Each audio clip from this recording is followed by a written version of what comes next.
Hey guys, it's Shawn Ziem, the host for the Webtalk Legends Podcast number 777. We started this last year. It's all about sharing their story. Each guest that comes on, we're going to have you listen to them for the next 30 minutes. We're going to have a conversation. You're going to learn some trials and tribulations that they've gone through, some things that have happened in their life, how they overcame different things in adversity. We're only asking you to sit back, listen, absorb, but also engage, drop questions if you want. If you're one that likes to just listen to podcasts, that's fine. But we want you to hit that like button. We want you to drop a comment where you're watching us from, at least. And if you can't really do that, just do hashtag live or hashtag replay. The minimum is just dropping that. We want to make sure our algorithm is in our favor. That's how it works with YouTube. And I want to always remind you, all the guests, definitely take a look at all the previous podcasts. And also look at the description, guys. That's where you can learn about who they are and what they're doing. Let me bring on a friend of mine, Tony Croft. Hey, Tony. Hi. Thanks for joining, man. This is fantastic. I appreciate you taking some time out of your busy day. My pleasure. Thank you. I'm excited to be here. And as always, I always like to have the guest kind of share, who are you and what do you do? Well, I've been in real estate a long time. Was a realtor in my previous life back in the 90s, but I've been doing mortgages since 2004 here in New Jersey. And that's all I do. I don't have a real estate license or anything. All I do are mortgages. And I'm also licensed in 5 other states. So altogether, I'm licensed in 6 states: New Jersey, Pennsylvania, New York, Florida, Kentucky, and Ohio. And I work with a company. Their name is Movement Mortgage. I've worked with a bunch of companies over the years. I've been with Movement almost 7 years now, and they're just a great company. We're a direct lender. We can also broker, so you sort of have the best of both worlds. And we're super fast and super competitive with our rates. That's what's important. And you also share value. You're educating people along the way. Yes. Sometimes you handheld, right? You have to be there for the first-time home buyers that are scared. They're not sure what's going on, and they don't want to be a number. But you also have people that you work with that are second-time home buyers, or they're ones that are investors that are more hands-off. They're just like, Tony, I just want the best deal. Make it happen. And you have the best of all worlds there, working with who you're working with, right? Yes, absolutely. I mean, I've worked with investors from day one because I'm a real estate investor myself. Currently, I'm not really investing in much, but again, I'm focused on my mortgage business. But I also work with a lot of first-time home buyers, and I like that because I help educate them, and I think it's a good experience. Definitely. So I like doing this. You've been in the mortgage business since 2004. You've been in the real estate world. What were you involved in before that all, the real estate and the mortgage business? Oh, I was a kid before that. I got into real estate, I think I was around 26 or Gotcha. so. So I've been in real estate / mortgages / corporate real estate. I was in corporate America for maybe 6, almost 7 years, doing real estate franchise development and mergers and acquisitions. That was sort of in between my real estate agent phase and my current mortgage loan officer phase, I guess, if you will. It's not a phase. This is what I'm doing until the end, probably. But I did enjoy corporate America. But again, you're only as good as the people above you. And, things change, and I moved on. So.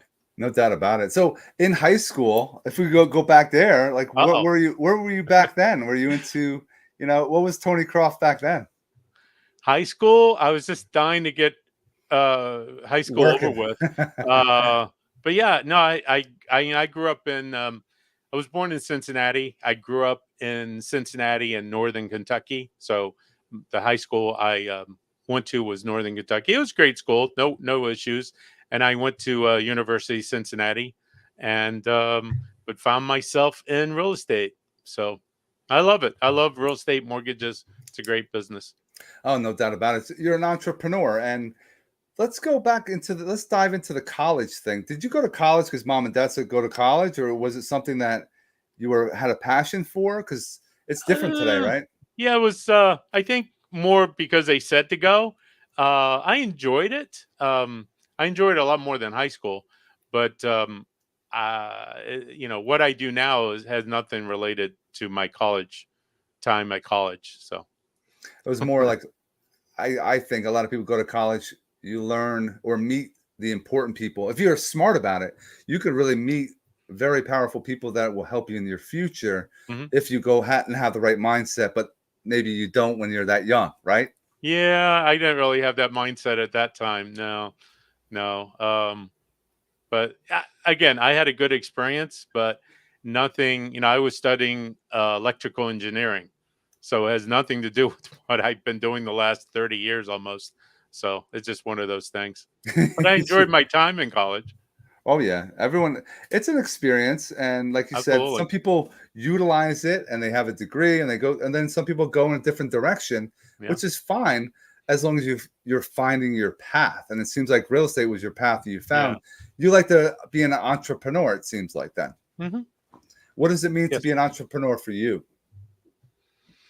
Um, the freedom to create your own business. Although, I work with Movement Mortgage, it's a big company, but it's up to me to generate, to make it rain, I guess, if you will, generate business. And that's kind of, every day, that's what I try to do. Help find people to help, whether they're a first time home buyer, investor, a move up buyer, you know, um, I'm always looking for people to help. So yeah, it's a great business for sure.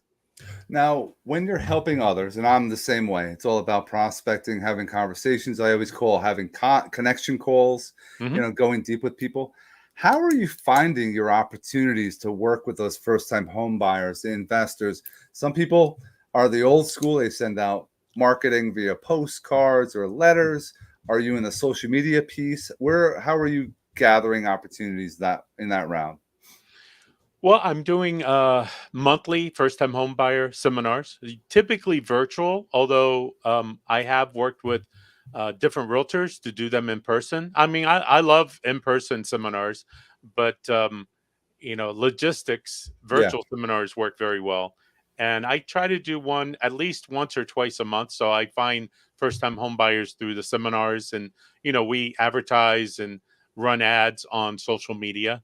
Another big source of my business is realtor referrals and business referrals from people I work with, financial planners, CPAs, things like that. But a big chunk comes from realtors, and another big chunk from my business comes from my database, people that I either know or have helped over the years, previous clients. A lot of people that are watching, I know, think that they can just do a post on social media and they're going to get all this business from Mm, them. And you mentioned a couple things as far as a follow up. You probably have emails in your database, so you're sending stuff out. You have mhm. past clients you're talking to on the phone. How do we help these people that think they could just do a post and gain that much? It's all about relationship building. So that's what I'm trying to get out there as well. It's like, how do we help people with that? Well, I don't think there's anything wrong with making posts and whatnot, but until you create a large following, you're going to have to make phone calls as well, direct emails, text messages. I just spent the last maybe 2.5 hours dialing. Mostly, lead check-ins, checking in to see if they're ready to move forward. My database calls, I follow up to see if they need anything. If they're looking at maybe making a move. And also, I check in with a lot of realtors every week as well, just to check to see if they need anything. So it's a lot of phone calls for me. I like, me personally, I mean, again, emails, texting, posting, all that works. But there's nothing better than a phone call. I think a phone call could be worth 100 emails. No, I So, definitely agree. And you're building relationships. You're getting deeper with people. You're having mhm, conversations that you are learning about their family, and we're all helping each other feed each other's family. You won't do that in an email, and and it comes mm, off wrong. A no, text message as well doesn't come off the right way. But if people seem like they're afraid to use your phone and call people, and they're like, oh, these do not call things. you're not calling people not that you don't know already. You already know these people. Oh, yeah, I would say probably 99% of the time I'm calling either a lead that somebody, hey, this guy's looking for help with the mortgage. So typically they're expecting my call, or if not, I'll tell them so and so, Shawn, asked me to give you a call, something like that. But yeah, most of the calls I do or people I know or lead follow up, lead check ins. I don't like to use the word follow up, but basically checking in with your leads and sphere of influence, things like Hmm. that. Again, texting and emails help, but ultimately you want to get them on the phone and have a conversation. Or in this market, this day and age, getting them on a Zoom call is good too. I try to do that as well. Now, when you are an entrepreneur, you Mhm. don't have a guaranteed paycheck come in because you have to make sure you're producing things, and you have those bad days. And I like talking about mindset and the Yes. mental health and how when you have those bad days, and we all have them. How do you deal with those days? And how do you keep like you're on you're on the phone for 2.5 hours? You probably had a bunch of no's. How do you continue making those calls after you're getting all these no's? Um, you have to get your mind straight. I mean, you have to think about why you're doing this. I mean, I'm doing it for my family to build, to build wealth and to have a successful business. So you have to shake it off and make the next call.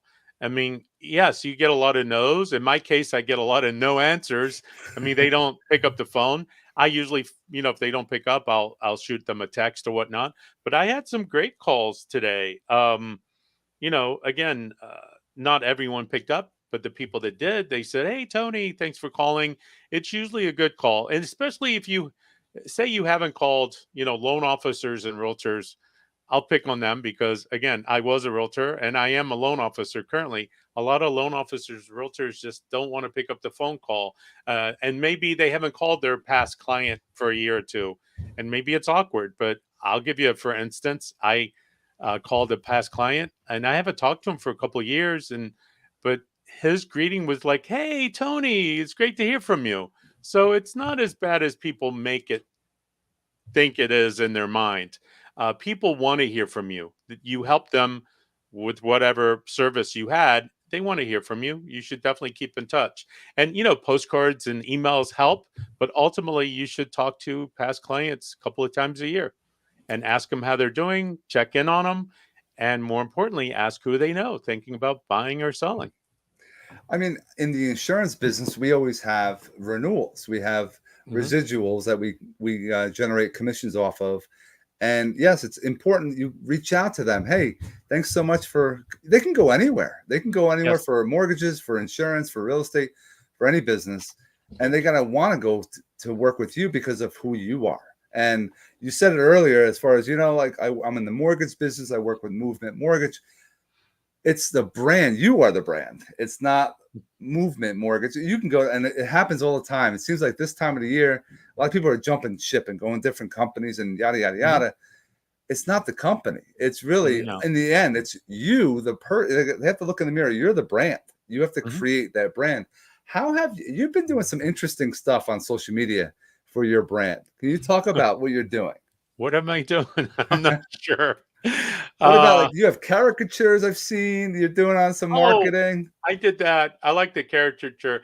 I was doing in marketing like a playbook. Oh, okay. I just didn't see quite the return on investment on that. So I shifted to doing something more online.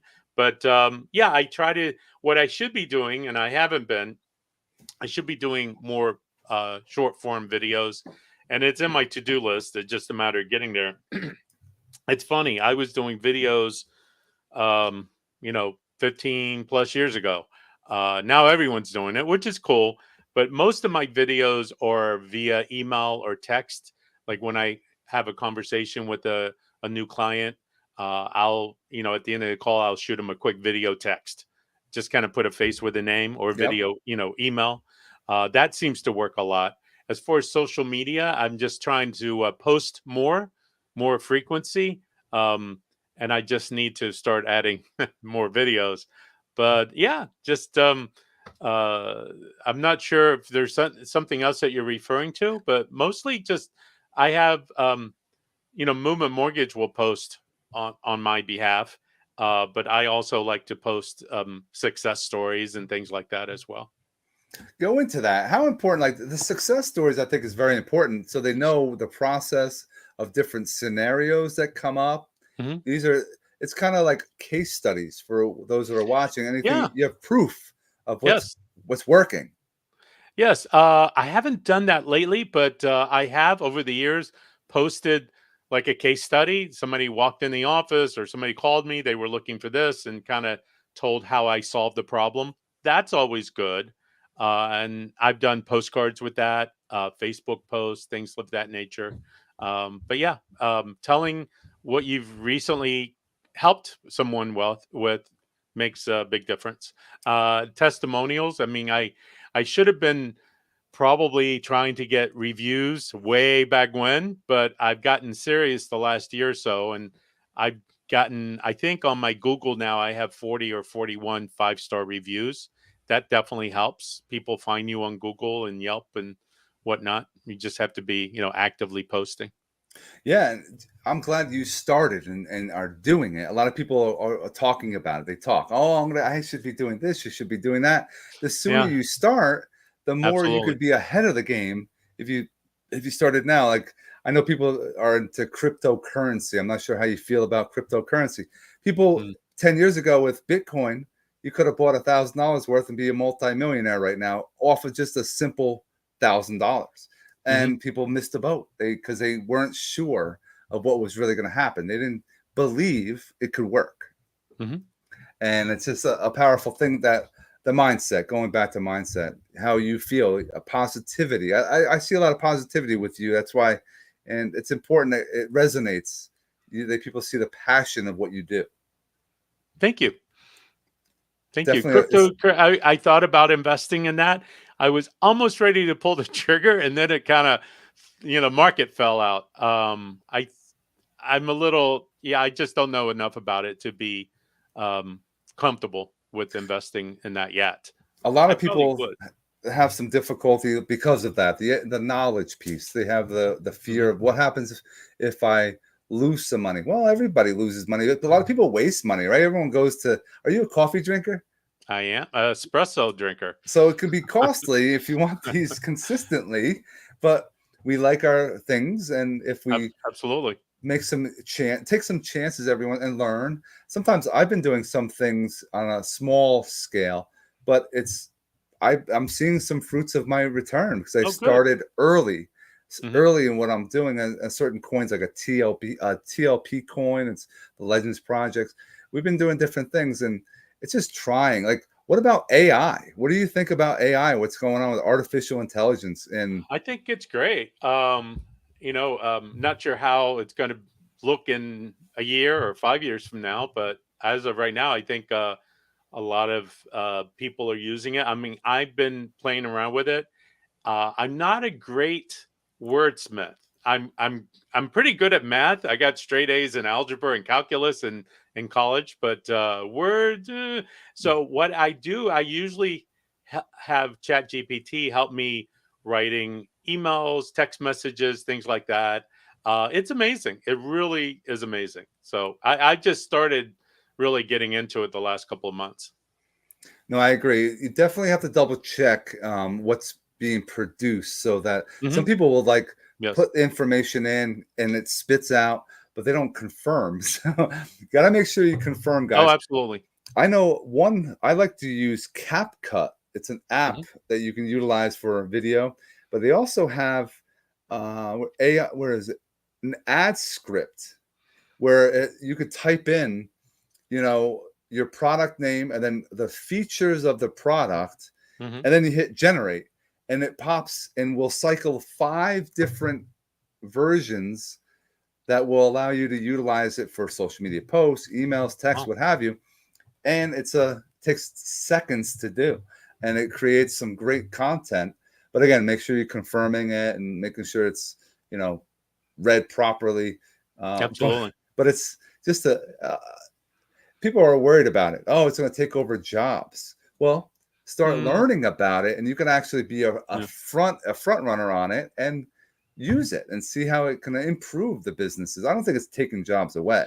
People are going to use it to improve their jobs because the ability of what it's doing. But again, it's knowledge of that. People Something are went not, they're not taking. Please try again. Oh, sorry, sorry. All right. No, it's a great program, and you have to think of it as a tool. It's not perfect, but it's pretty amazing. Yeah, there's opportunities out there to learn. So people are seeing things on websites or YouTube channels. Are you a reader? Are you into reading books, physical or audio, or what are you into? Oh, I've been the last couple of years. I've been doing Audible, the audio books. I do enjoy that. Reading, I try to read. I should read more. I usually find myself reading trade magazines or something related to mortgages. I don't recall. I think the last novel I read or actually listened to was Kitchen Confidential by oh my God, my mind just went blank. What was his name? He did No Reservations, the chef. You know who I'm talking about. Oh yeah. Now the name is going to be, for me, it's going to be a difficult one too. Oh yeah, Kitchen. I'll look it up real quick. I'm having one of those that days. Reads to a lot? There's ways of people utilizing content, and are you reading to reflect on it, to how you can incorporate it into your life? Or are you reading to better yourself? What are some goals that you kind of get when you are consistent with it? Well, I read it. Well, I read this book or listened to it, Kitchen Confidential. Oh, Anthony Bourdain. I don't know why. Okay. Yep. It's a great book. Highly recommend it. But I listened to it on Audible. I just really enjoyed it because in my younger years, I worked in a restaurant as a waiter, and I related to it. I thought it was amazing book. But I don't read a lot of fiction, not like I used to. But I should read more. Definitely reading is amazing. I do enjoy it. But again, most of the things I read are concerning mortgages or sales and things like that. More, what I do. Right. Yeah, got it. No, it's something that and those that are watching, if you're doing video, if you're reading certain types of books, use the content in your videos to teach others and educate others. People are like, I don't know, because I do a lot of video and and you do a lot of video. People are like, how do you get all this content? It's just thinking about how to help other people. So that's the powerful thing. I agree. And I'm not quite to this point yet, but I watch a lot of videos, coaches and things like that. And one of the coaches, I listen to a lot of different people, but one of them mentioned instead of, making a note or saving, like I'm guilty of, I see a video on Instagram, whatever, a reel, like, oh, that's cool. I could do that. And then I save it and I don't really get back to it. And the coach said, hey, instead of doing that, just stop what you're doing and make the video, or set some time up every day and just do the video. And I'm not quite there yet, but I'm working on it. I gotta get there. And he's right, because, looking back over the last couple months, I've saved probably a dozen different videos or ideas, and I haven't gotten back to them. So I just got to carve out some time and just do it. Just like today, I carved out a couple hours and I made the phone calls. Got to do that with video and anything else you want to get done, really. Oh yeah, and it doesn't have to be super long. If we're talking about video, before we went live, here's a tip for those that are watching. I will go onto other people's content that I'm following. I'm into insurance. I'm into some learn and earn platforms that are out there and help with branding. Here's a tip. You watch the video, and then after the video, take a look at the comments. What people comment can give you content, because they're asking questions, because they have the balls to put it out there in the world. Like, hey, Tony, I saw that you talked about this. How does this? And they give you a question. There is a video that you can put out into YouTube, then share it on all over social media that answers a question. That's the difference on as far as content. It's out there. The other day I was going through and I opened up my notes, but I'm doing a thing called with Empower Life, and I found 11, 12 video ideas just from looking at what people are asking. and I did one before we went live, just so that I try to do one a day. And people are like, how do you find time? Here's a free tip. Yeah, you go in your basement or wherever you do your videos, I always tell people, find 5 different outfits, 5 shirts, 5 polos. If you want to really get dressed up and have 5 different ties, you have 5 topics. You think about the topic, you reflect on it, you set up your whatever you have, set up your phone just hit record, have an intro. Hey, it's Tony Croft. And you go into your little intro, then you go into whatever your topic is. Then you have your call to action at the end and make sure that you subscribe, what have you. But only do 2.5, 3 minutes. You can do 5 solid videos in 15 minutes easily. And I had no time. You can knock it out one day. You can do 15 minutes and have your content for the week, 5 days of the week. Absolutely. And it doesn't have to be perfect. And I'm guilty of it. I'm always trying to do it perfect. I met a guy on a podcast. I wasn't a speaker or anything, but this was a mortgage guy from Australia. And he started doing videos about 2 years ago, and he just exploded. So much so that he couldn't handle all the mortgage business. So he became more of a lead aggregator.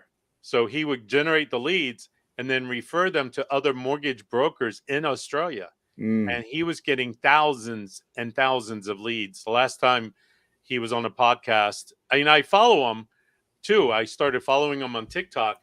And with all due respect, it wasn't anything special. No. He just did it. It wasn't perfect. But he was real. And people started following him. He just exploded. So just do it. Doesn't have to be perfect. Being real, being authentic, people like that. They know if you mess up, you're a human being. You're not, a robot, and you have the words coming through and it's going too slow or it's going too fast, and it just doesn't look good. People, whatever works for them, try it, but doing it consistent, just doing it, you'll get better as time goes along. And just just got to do it. And I'm saying that out loud because that goes to me too. I just have to do more video. I do videos almost every day. I just don't really post them because they're 1-to-1 videos. But I used to. I'm definitely on my hit list to get back into doing that and just creating more videos online. I hope you do. I hope it inspire what's going on with you right now, because you said before we went live, this is your first time you did a live podcast. It is. I'm pretty excited. I think it's going pretty well. This is my first live podcast. And it's funny. I know some loan officer friends in California and other spots. They started a podcast. So, it gives me an idea of what it might be if I ever did one. Before I do a podcast, though, I'm going to be doing videos. But I think a podcast would be awesome, honestly. I'm excited to, work with you on this. So I learn more about doing podcasts. So it's a wonderful experience. It's giving value. We're not sitting here, use me for insurance, use you for mortgages. And it's just where people get to learn about an individual. And as hosting it, if you start you hosting it, I would love to be a guest. You learn about them, you get deeper, so that this is not just, this is the first time for you. I've done hundreds of these, but it's building a relationship. Now we can do business down the road, and you're learning about what happens what has happened to you. I would love to end on, is there any, marketing advice? Well, do you like multi-level marketing? What do you think about multi-level marketing? I think it could work. I never really got into it too much. Years ago, I can't think of the name of the group. I was part of it, but I never really got into it, because even though a lot of multi-level marketers say it doesn't take that much time, it does take time. So I never really had time to really devote to that. But I think it could be potentially lucrative. Well, you hit the nail on the head with, as far as having to work it. A lot of people sign up for things, no matter what it is. Oh, if I sign up for this, I'm going to make all this money without doing anything. And that's completely, you cannot think that way, but people think that way. They think, if I spend this money, I'm going to get all this money in return without doing any kind of work. And for mortgages, for multi-level marketing, for insurance, you have to put work in. You have to put time You have in to to put work in. Yes. have a harvest. I meet realtors all the time, and they're newer to it, and no one really taught them that they actually have to pick up the phone and make calls. I see them posting stuff on social media that has really nothing to do with real estate, and I'm just wondering what they're up to. When I was in real estate back in the 90s, there were no social media. Every day I came into work, I called 3-4 hours a day, hundreds of dials.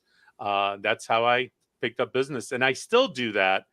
Although, again, there is social media and I do get leads from, I got a Facebook lead the other day out of the blue. Do I get leads from that? Yes. But at this point, I can't really bank on it. Right. If I had a million followers, maybe then, or Right. 1,000 followers. I do have 1,000 followers. If I had like 10,000 followers, maybe. But I think, you have to, as far as sales, you have to, um, you know, look at different strategies, calling, marketing, email, all that kind of stuff. But picking up the phone to dial your database or sphere of influence, that still works. It works really well. Probably the best thing you can do. And don't start the call off of like, hey, I have this service and product. Go into Oh, no. Get to know somebody. Exactly. That's what people mess up with anything, whatever we're talking about, as far as sending an email out or text message, calling people. It's always like you first. No, it's how can I help you? Asking that to whoever you're talking to. That's the powerful. Exactly. That's the mindset change that will, be a lifelong type of relationship you'll have with that person or client. So now, Absolutely. Tony, you did a fantastic job. I appreciate you. Well, thank you. Dropping some massive value. If people are tuning in right now, they're going to have to wait until this uploads. Please don't forget to hit that like button, hit that share button. You can share this stuff, guys, but here's a tip too. Don't share YouTube videos on Facebook. Put it in a comment. So you say, hey, I just saw Tony Croft with Shawn on Webtalk Legends Podcast as the post. See the link in the comments, and you put the post out there. Then put the link in the comments. If you put the link in the post, it never goes out to anybody. Facebook doesn't show it. Zuckerberg holds it from people. So interesting. That's important to keep that in mind. Always put links in comments, never in the post itself. So we want people to see our stuff. That's our workaround. We're able to go and make that happen. So, Tony, thanks again, guys. Don't forget, hit that like button. See the description for all of information for Tony. Reach out to him, connect with him. Let's all help each other grow. And we hope you have an awesome rest of your day.